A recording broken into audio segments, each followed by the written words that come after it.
आप सबने वो ईमानदार लकड़हारे की कहानी तो सुनी होगी। चलिए मैं आपकी याद ताज़ा करता हूँ। एक ईमानदार लकड़हारा अपनी लोहे की कुल्हाड़ी लेकर अपने गांव वापस लौट रहा था।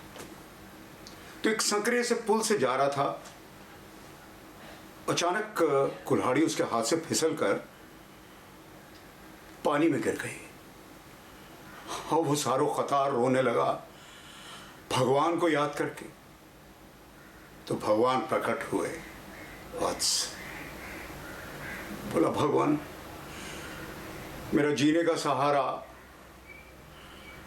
पानी में गिर गया। भगवान ने कहा, कोई बात नहीं। उनको दया आई। उन्होंने पानी में डुबकी मारी और एक सोने की कुल्हाड़ी लाकर उसको दे दी। वो कहने लगा, नहीं नहीं भगवान, ये क्या कर रहे हैं, ये मेरी कुल्हाड़ी नहीं है। भगवान को अच्छा लगा। उन्होंने फिर डुबकी मारी। इस बार चांदी की कुल्हाड़ी लाकर दे दी। नहीं भगवान, ये भी मेरी नहीं है। अब उन्होंने डुबकी मारी और उसकी कुल्हाड़ी यानी लोहे की कुल्हाड़ी लाकर उसको दे दी। तो उसने धन्यवाद दिया। भगवान को उसकी ईमानदारी बहुत अच्छी लगी। तो उन्होंने तीनों कुल्हाड़ियाँ उसको दे दी, सोने की भी, चांदी की भी और उसकी अपनी लोहे की, और आशीर्वाद दिया, जाओ वत्स। वो अपने गांव गया। ये दोनों कुल्हाड़ियाँ, सोने की और चांदी की कुल्हाड़ियाँ बेचकर बहुत अमीर हो गया। खूब पैसा आ गया। शान शौकत से रहने लगा। अपने महल में शादी कर ली। बहुत खुश था। बहुत साल बीत गए। एक दिन अपनी बीवी को लेकर उस लकड़ी के पुल से आ रहा था। बीवी फिसलकर पानी में डूब गई और फिर ज़ारो कतार रोने लगा। भगवान को याद करके भगवान को फिर दया आई। फिर प्रकट हुए। उन्होंने कहा, वत्स। कहने लगा, भगवान मेरी बीवी पानी में डूब गई है। भगवान ने कहा, रुको वत्स। उन्होंने पानी में डुबकी लगाई और श्रद्धा कपूर निकाल कर उसको दे दी। कहने लगा, भगवान मेरी। भगवान ने कहा, क्या हो गया, पैसा आते ही तू लालची हो गया। कहने लगा, आप भगवान हैं, आप पॉइंट नहीं समझ रहे। मैं कहता मेरी नहीं। आप फिर डुबकी लगाते। आलिया भट्ट को निकाल कर देते।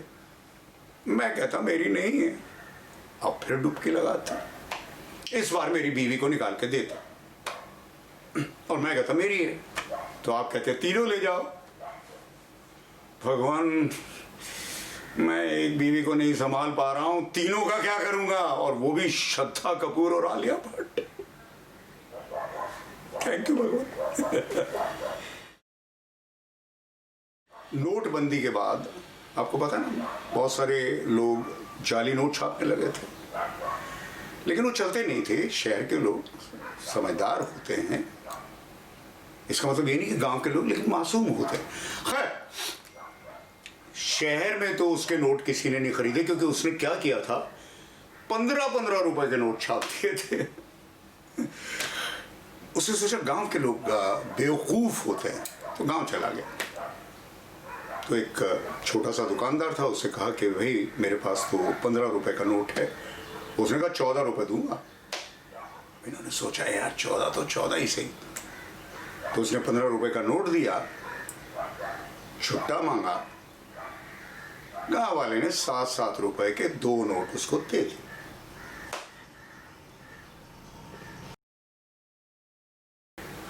फिर सड़कों पर ट्रैफिक आया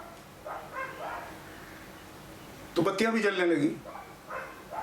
तो लाल बत्ती पर एक बंदे ने अपनी गाड़ी रोक दी, और जैसा लोगों को आदत होती है अपने मोबाइल पे लगा हुआ है, उसे ये भी ध्यान नहीं आया कि लाल बत्ती अब हरी हो गई है। अपना लगा हुआ है, पीछे से लोग हॉन्क कर रहे हैं, उसको होश ही नहीं। अब पुलिस वाला है। उसने खिड़की में झांक के उसे कहा, ए भाई अब इससे ज्यादा हरी नहीं होगी। एक आदमी डॉक्टर के पास आया, डॉक्टर साहब आजकल कुछ याद नहीं रहता, डॉक्टर साहब ने कहा कि भैया ये बीमारी आपको कब से है? क्या कब से? एक आदमी एक साइकेट्रिस्ट के पास आया, कहने लगा सर वो कोई मुझे सुनता ही नहीं है। साइकेट्रिस्ट ने कहा थैंक यू, नेक्स्ट। एक आदमी को बड़ा शौक था कि उसका लॉटरी का टिकट निकला है। तो किसी ने कहा कि ऐसे नहीं निकलता, ये तो किस्मत की बात है। तो उसने क्या किया कि खूब भजन किए, कीर्तन किए, प्रार्थना की, तपस्या की, ध्यान किया, लेकिन कभी लॉटरी निकली नहीं। सारी जिंदगी बीत गई, बूढ़ा हो गया। अब भगवान से बड़ा उस समय था कि भगवान मिल जाए तो मैं बताता हूं। तो भगवान प्रकट हो गए।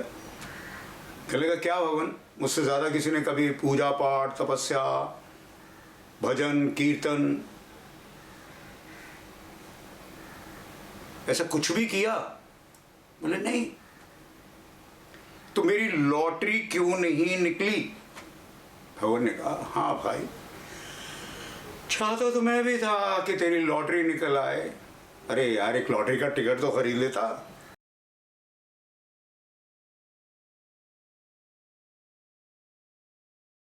तो ये जो है ये बच्चों के नाम है, लेकिन बड़े भी रिलेट कर सकते हैं। उसमें जो नंगा भिखारी है वो असल में इमरान खान है। तो 4 भिखारी थे, एक अंधा था, एक बहरा था, एक लंगड़ा था और एक नंगा था, इमरान खान। तो अचानक बहरे भिखारी ने कहा मुझे सुनाई दे रहा है कि कुछ डाकू आ रहे हैं। अंधे ने कहा हाँ मुझे दिखाई दे रहा है। लंगड़े ने कहा चलो भाग चले। नंगा रोने लगा मुझे लूट लेंगे, मुझे लूट लेंगे।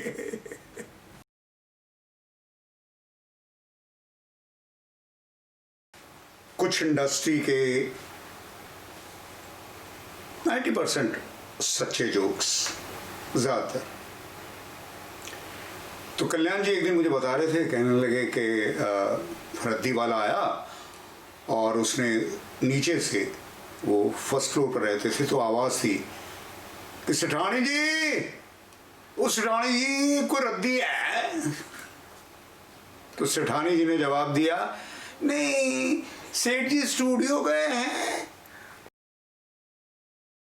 राजेंद्र सिंह बेदी बहुत बड़े राइटर हुए हैं और उनका उतना ही ग्रेट सेंस ऑफ ह्यूमर था। सरदार होने के बावजूद सिगरेट पीते थे, टैक्सी में बैठे थे तो सिगरेट पी रहे थे मजे में। अचानक उनका ध्यान गया कि चलाने वाला भी तो सरदार है, और सरदार ने अगर देख लिया है रेयर विंडो ग्लास से तो भड़क जाएगा। लेकिन हुआ भी यही। अब इन्होंने डर के वो सिगरेट छुपा ली।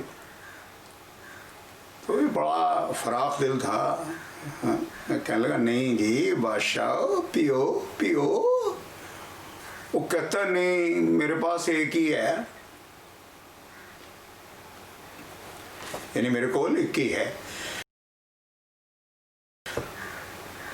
राजेंद्र सिंह बेदी और एक बहुत महान एक्ट्रेस हुई हैं रेहाना सुल्ताना। बदकिस्मती है कि लोग उन्हें भूल गए।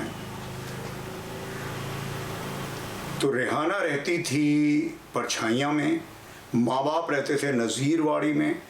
और उस ज़माने में आपको पता फ़ोन किसी किसी के पास होते थे, तो फ़ोन नीचे वाले फ्लैट में था जहाँ उसके फ़ोन आते थे।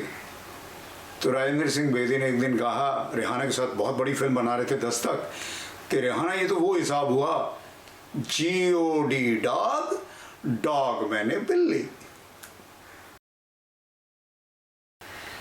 आयत जौहर, मैं समझता हूँ वो हमारे देश के बरनौट शाह थे।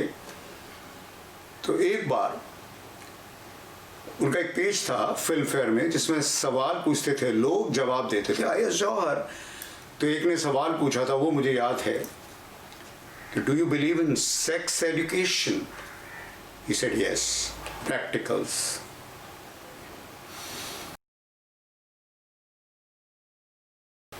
ओके, डिस्क्लेमर के साथ, शाइनी आहूजा बड़े परेशान डॉक्टर के पास पहुंचे और कहा कि डॉक्टर साहब, मुझसे रेप हो गया। डॉक्टर ने कहा, कोरोना के ज़माने में? बेवकूफ, किसका रेप किया तूने? उसका मेड सर्वेंट का। अब तो तुझे भी होगा। कहने लगा, नहीं डॉक्टर साहब, मुझे अपनी नहीं पड़ी यार, हो तो हो। इसके बाद मेरे संबंध मेरी बीवी से हो गए। अब डॉक्टर भड़क गया, बस साले तुझे समझ नहीं आ रहा, अब ये बीमारी मुझे भी होगी।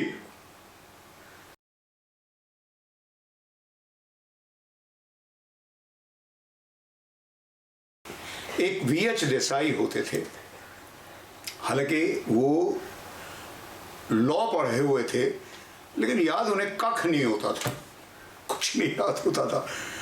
लेकिन यानी उनका कोई सब्स्टिट्यूट था भी नहीं, लेना ही पड़ता था उन्हें।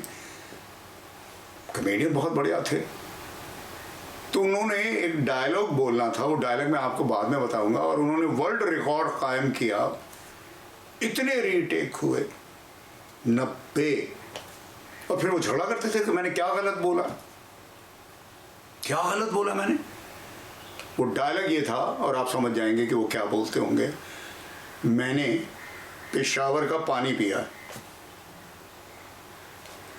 Thank you.